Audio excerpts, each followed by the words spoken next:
We live in a world that's obsessed with control. We want answers now. We want certainty, direction, clarity right this second. And when we don't get it, we panic, we overthink, we try to Them fill in the rickety blanks vans, ourselves. them buses, We treat worry like them it's a charter strategy, buses. as if carrying the When weight the of the train unknown will station somehow here prepare us for in what's coming downtown next. been already But the fixed, truth if is, it was the same the more we problem, try why to is it taking control, longer the to more fix in peace our we lose, neighborhoods? the tighter we grip. Why is the train taking so And long somewhere to deep fix? We got down, places to we know be. this. We know we weren't meant to carry it all. We know we weren't created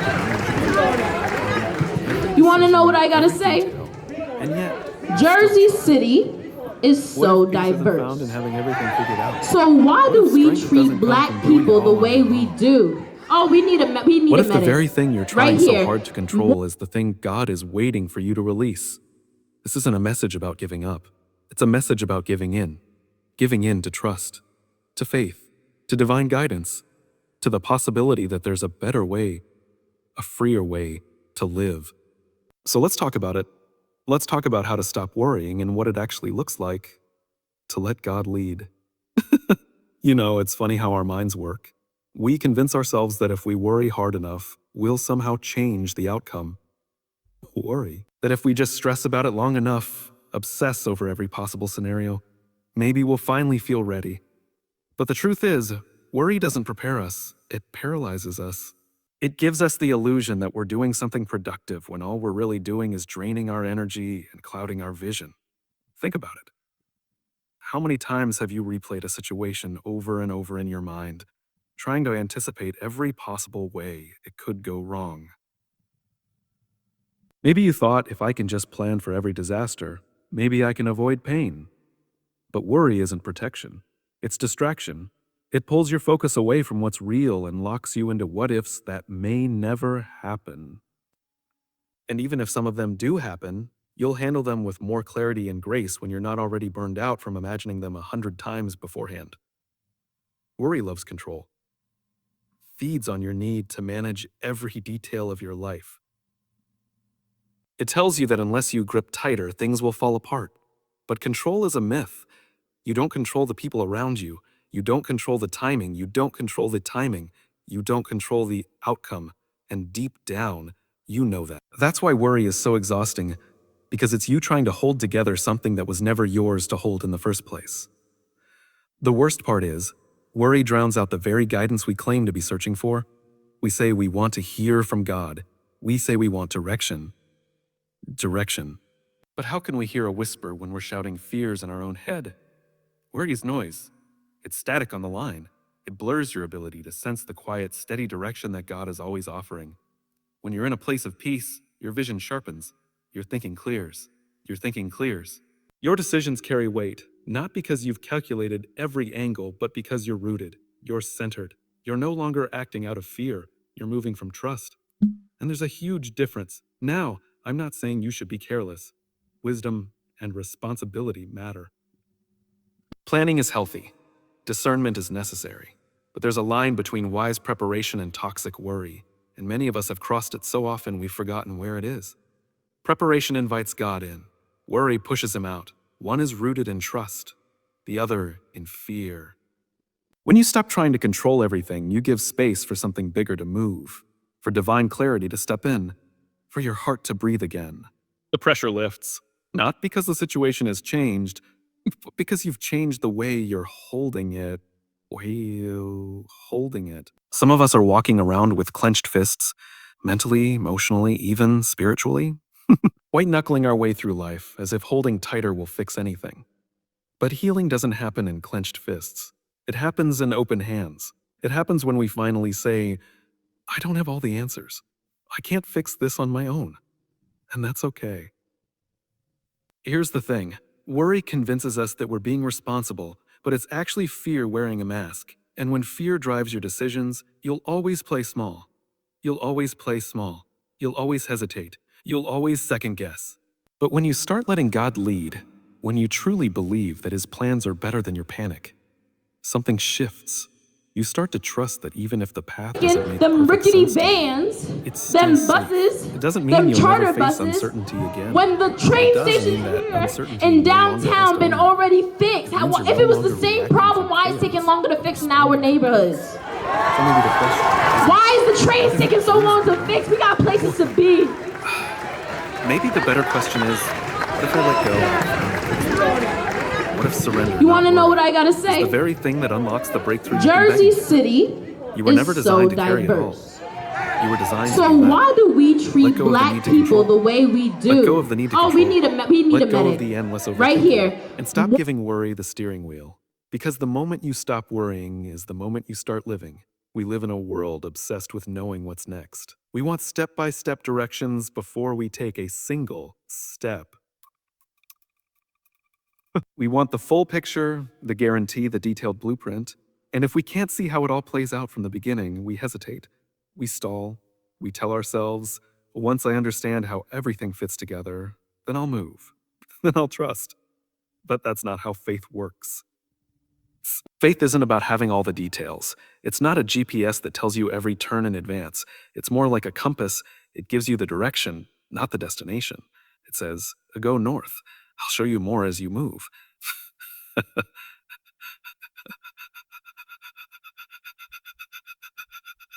Especially when we've been taught that certainty equals safety. But sometimes certainty is just another word for control. And growth, real growth, begins the moment we choose to move forward without needing every answer. Think about the people in your life who have made the biggest leaps. The ones who started something new, who left behind something familiar, who pursued a calling even when it didn't make sense on paper. What do they all have in common? They didn't have a full picture. They just had enough light to take the next step. And they trusted that the rest would unfold as they walked. That's how God leads us. He rarely gives us the whole plan at once. And that's not because he's withholding something from us. It's because he knows us better than we know ourselves. If we saw everything all at once, we'd either run from it, try to manipulate it, or get overwhelmed before we even began. But when God gives us just enough to move, that's not a limitation. That's love. That's protection. That's timing. There's a moment that happens in every journey of faith. It's that space between what you know and what you're hoping for. That gap where clarity hasn't fully arrived yet, but the nudge is strong enough to move. That moment is sacred. It's uncomfortable. Yes. Uncomfortable, yes. But it's also where the most powerful transformation happens. Because it's where trust becomes real. You see, trust doesn't grow in certainty, it grows in mystery, in risk, in surrender. If you only move when everything is clear, that's not trust. That's calculation. That's logic. And while logic has its place, it can't take you where faith wants to lead you. Logic will always ask, but what if it doesn't work? Faith answers, what if it does? So many of us are stuck waiting for the full picture before we commit. We're afraid to step out because we can't see step 10 from where we're standing. But what if you don't need to see step 10 yet? What if step 1 is enough? What if clarity isn't something you get before the journey, but something that grows as you walk? I've learned that clarity often comes after obedience, not before it. You take the step, and then you see why it mattered. You make the move, and then the doors open. You choose to trust, and then you realize this was always the way forward. Faith is often inconvenient. It asks you to believe before you see, to move before you understand, and to trust before you're comfortable. But when you say yes anyway, when you take that step despite not having all the answers, you create room for something greater than your plan to take root. You allow divine purpose to unfold in ways your logic could never predict. And the truth is, even when you think you've got the full picture, life has a way of surprising you anyway. The people you never expected become the most important part of your story. The path you didn't want to take ends up being the one that transforms you. The closed door you resented turns out to be the very thing Them rickety that redirected you vans, to your purpose. them buses, So if them life's charter going to surprise buses. you either way, When the train you either station's have to walk here with trust in downtown been already fixed, if it was the same problem, Letting why is God it taking lead longer to doesn't fix mean in you our walk blindly. neighborhoods? It means you walk guided. Why means is that the train somebody taking so long it to means you fix? We trust got that the places one to who be. sees the whole picture isn't asking you to see it all. He's just asking you to step by. You want to know what I gotta say? So stop waiting for every Jersey piece of the puzzle City before you start is building. so diverse. Stop waiting for a certainty that will never So come. why do we Start with what treat you black do people know. the way we Start with the do? nudge. Oh, we Start need with a the whisper, we need a medic. because the full Right picture here. won't make you brave, but one step of faith will. We've all been there, those moments when we feel like God is late, like we've been waiting forever for something to happen, for something to shift, for a door to open and nothing. Just silence. We start to wonder, did I miss something? Did I do something wrong? Why is it taking so long?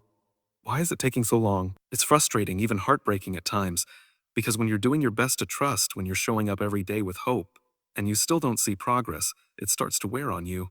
But here's what I've come to realize. God's timing isn't broken. It's not off track. It's not off track. It's not delayed.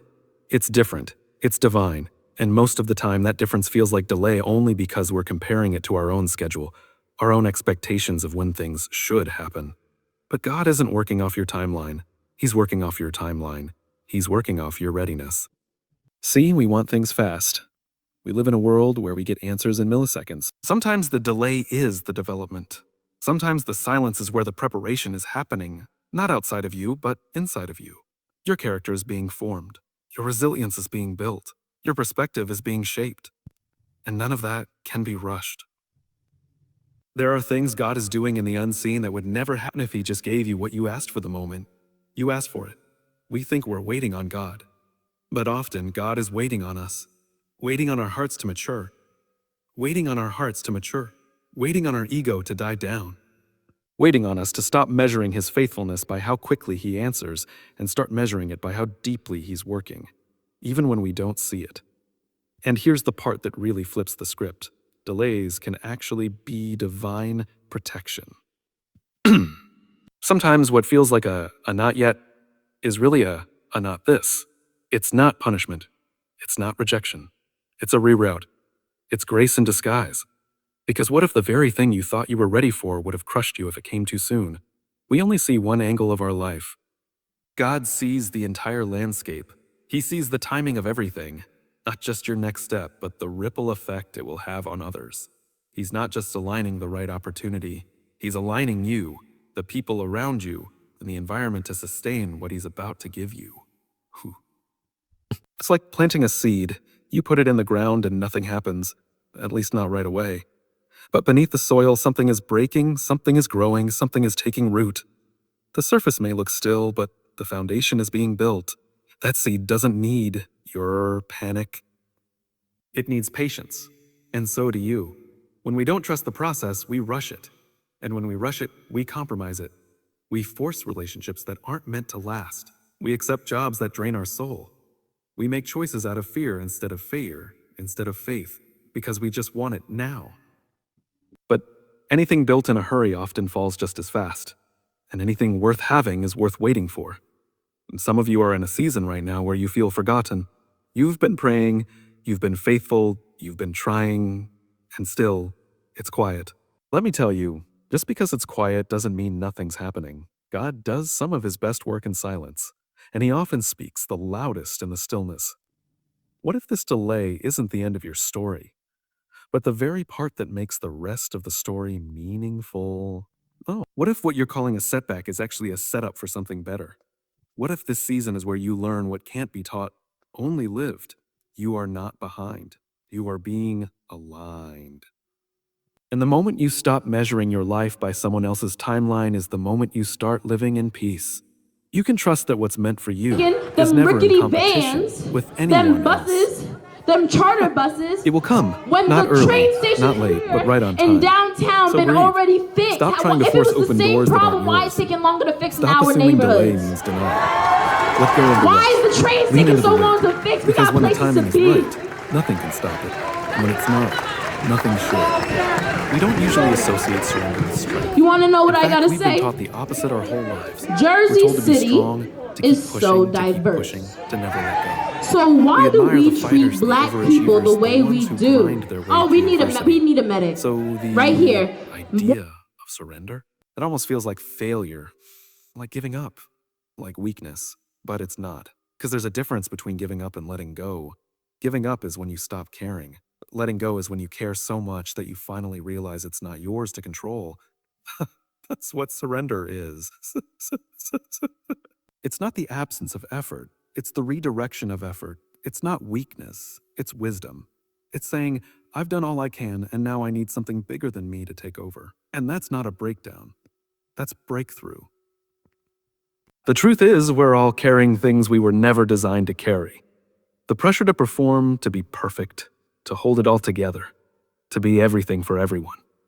And maybe you've been running on fumes trying to manage it all. You've convinced yourself that if you just try a little harder, if you push a little further, if you figure out the right formula, everything will finally fall into place. But instead, it keeps getting heavier. That's because you're not supposed to carry it alone. We're not wired for that kind of weight, and yet we do it, out of pride, out of fear, out of the belief that surrender means we've somehow failed. But real strength isn't in the holding on, it's in the letting go. It's having the courage to say, this is too big for me. I need help. I need direction. I need direction. I need peace. And it's in that moment, the moment of surrender, where everything begins to shift. When you stop trying to steer every outcome and instead ask God to lead, truly lead, it doesn't mean you become passive. It means you become free. Free from the fear of failure. Free from the burden of being in control of everything. Free from the anxiety that comes with trying to be the author of your own story when you were never meant to write it alone. Letting God lead isn't a backup plan. It's the best plan. Because while you're focused on the next step, He sees the whole road. While you're worried about today, He's already worked out tomorrow. And when you finally hand over the reins, not because you've given up, but because you trust, something amazing happens. The pressure lifts. The decisions still need to be made. The challenges won't magically disappear. But now, you're not making those choices from a place of fear. You're making them from a place of trust. You're no longer reacting. You're responding. You're grounded. You're guided. And that kind of clarity only comes when you stop forcing and start flowing. Some of us think surrender will slow us down, that it'll make us weak, vulnerable, indecisive. But surrender actually creates momentum. Because the second you stop resisting the direction God is pulling you in, you start moving faster. Because now you're aligned. You're not fighting against the current anymore. You're moving with it. And yes, it takes courage. Courage to admit you don't have it all figured out. Courage to say, I need help. Courage to trust in a process that doesn't always give you all the answers up front. But that's real strength. Not the kind that's loud and flashy, but the quiet, unwavering strength that can carry you through the hardest seasons with peace. Surrender isn't about doing less. It's about carrying less. And when you carry less, you go further. You make space for wisdom. You make space for healing. You make space for the kind of clarity that only comes when your hands are no longer clenched in control, but open in trust. This isn't about losing yourself. It's about finally finding the version of you that isn't buried under fear, anxiety, and performance. The version of you that's led by faith, not fear, by peace, not pressure. So if you're tired, if you're worn out, if you're standing at the edge, wondering if you're strong enough to keep going, maybe the question isn't how much Them more can I rickety carry? vans, Carry. them buses, Maybe the them question charter is, buses. what would happen if I When finally the let train go? stations You're not weak in for downtown surrendering. been already You're fixed, wise for if it was the trusting. same problem, why is it taking You're longer to fix strongest in when you our stop neighborhoods? striving. Why We is the spend train so taking much of so our long lives to searching fix? We for got peace. places to be. We think we'll find it in answers. If we just figure out the plan, if we just understand the why, if we just know what's coming next, You wanna know what I then we'll gotta finally say? be at peace. Jersey Life doesn't work that City way. is so Because diverse. peace doesn't come from answers. So why do we treat black Peace people the comes way from we trust. do? The truth we is, need there a will we need always a be medic. something you don't know. Right here. There will always be some uncertainty, some unanswered question, some tension between where you are and where you're hoping to be. Quote. And if your peace is built on having all the information, you're going to live in constant anxiety. Because clarity is a moving target, and life rarely hands you the full picture. We try to use certainty as a safety net. We think if we can just anticipate every possible outcome, we'll avoid disappointment. But the irony is, the more you chase certainty, the more exhausted you become. You trade your peace for control, your rest for overthinking, your faith for fear disguised as logic. And what happens when you finally get the answers you were so desperate for? Maybe it helps for a moment, but then a new question shows up, a new worry, a new situation that doesn't fit your plan. And you're right back where you started, restless, uncertain, and worn down by the pressure of trying to know everything in advance. But peace, real peace, it doesn't depend on the outcome. It doesn't hinge on having the full plan. Peace is what happens when you trust who's leading you, even when you don't understand where he's leading you. It's not about knowing every step. It's about knowing you're not walking alone. There's something powerful that happens when you stop tying your inner calm to your external circumstances. When you stop saying, I'll feel at peace when this is over, or I'll rest once I figure this out. Because if peace is always a future destination, you'll never reach it. It'll always stay one step ahead of you. But when you anchor it in trust, right here, right now, you create a calm that no circumstance can take away. You see, trust doesn't mean the road will be smooth. It doesn't mean things will go exactly the way you hope. But it does mean you'll have the strength to keep going when it doesn't. It means that even when everything feels uncertain around you, something inside of you remains steady. And that steadiness doesn't come from pretending things are fine. It comes from choosing to believe that even if they're not, you're still being guided. You're still being cared for. You're still being led. Some of us have been taught that peace is something we earn. That if we pray hard enough or work long enough or behave perfectly enough, then maybe we'll get to feel peace. But peace isn't a reward. It's a right. It's not the outcome of your performance. It's the byproduct of your posture. When your posture is surrender, when your posture is trust, peace becomes the atmosphere you carry, not just the result you chase. This is why some people can walk through absolute chaos and still carry calm. It's not because their life is perfect. It's because they've learned to anchor themselves in something deeper than circumstance. They've learned that trust builds a foundation that fear can't shake. But let's be honest, it takes practice. Trust doesn't always come naturally, especially when you've been let down before, especially when life has surprised you in painful ways. But just because it's hard doesn't mean it's not worth it. Every time you choose trust over panic, you're strengthening your peace muscle. You're rewiring your instinct from reaction to response, from fear to faith. It's okay to feel afraid. It's okay to admit that you don't know. But it's not okay to let fear write the story. It's not okay to let uncertainty steal your peace. Because the very thing you're longing for, the rest, the clarity, the calm, it's not waiting at the finish line. It's available right now. You just have to stop tying it to answers. You don't need all the answers to be at peace. You just need to trust the one who does. Somewhere along the way, we bought into this idea that we have to do it all on our own. That if we don't carry it, it won't get done. If we don't fix it, it won't be solved. Them rickety vans, If we don't stay them strong, buses, everything will them fall charter apart. buses. And when so we the go through train life with station this invisible pressure in pressing down on downtown us, been already trying to be fixed, the rock if for it was the everyone same else, problem, why is it taking trying to longer to solve fix in every our problem, neighborhoods? trying to navigate every storm. with Why a is the train smile taking on so our long face. to fix? We got places to be. But here's the truth. You were never meant to do this alone. You weren't created to carry the full weight of life by yourselves. You want to know You what were I gotta created to be say? led, to be supported, Jersey to walk City in relationship is so with others diverse. and with God. So why Yet, do we treat how black often do we people the isolate way ourselves we when things do? get hard? Oh, we need a How medic. often do we hide what Right we're really here. going through, afraid that if we admit we're struggling, we'll be seen as weak? How often do we tell ourselves, I've got this, while everything inside of us is screaming for help? Carrying it all alone isn't strength. It's pride dressed up as independence. And pride will rob you of peace faster than any problem ever could. You see, leadership isn't just about taking charge. It's also about knowing when to follow, when to listen, when to admit, I don't have all the answers right now, and that's okay. Letting God lead doesn't mean you lose your identity. It means you finally live into it. Because when you stop trying to be everything, you finally make space for the one who is everything. So many of us are tired, not because life is too heavy, but because we're carrying it the wrong way.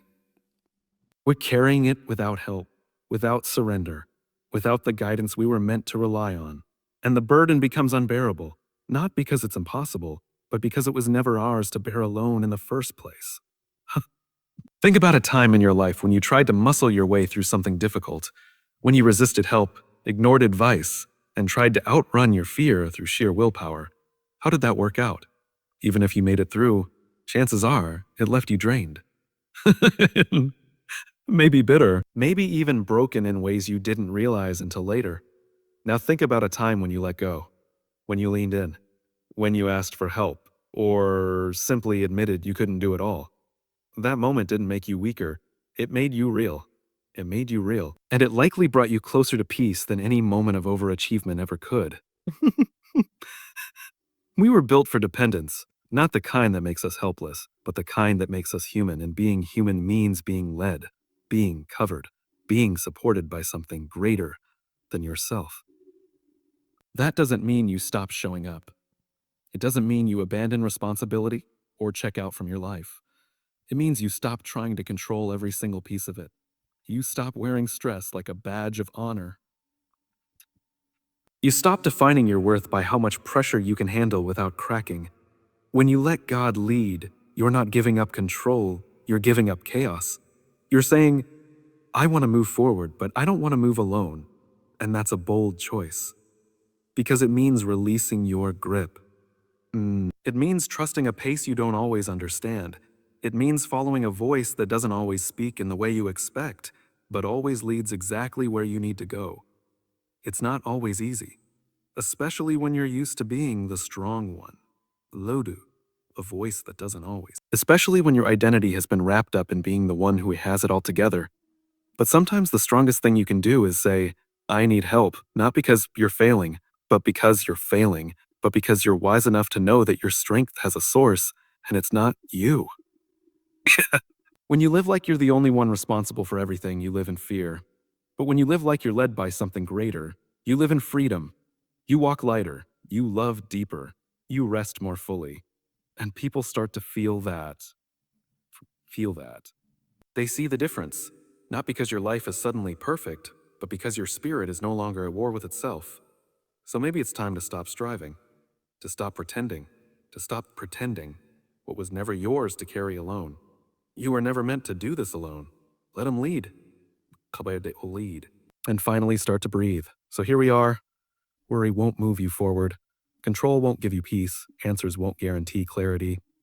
And striving won't make you strong. But trust, surrender, letting go so that something greater can take over. That's where everything begins to change. Them rickety You weren't designed to vans, carry the weight of the them world. buses, You were designed them to walk charter with the one buses. who already knows the When way. the train station You don't need all the answers to in take the next downtown step. been already You fixed. just need enough If it faith was to the stop same trying to problem, why is lead it taking longer to and fix start in letting our yourself be neighborhoods? led. So take a breath. Why is the train taking so long to fix? We got places to be. Loosen your grip and let him lead. Because the moment you do is the moment everything starts to fall into place. You want to Ask know what I gotta ChatGPT say?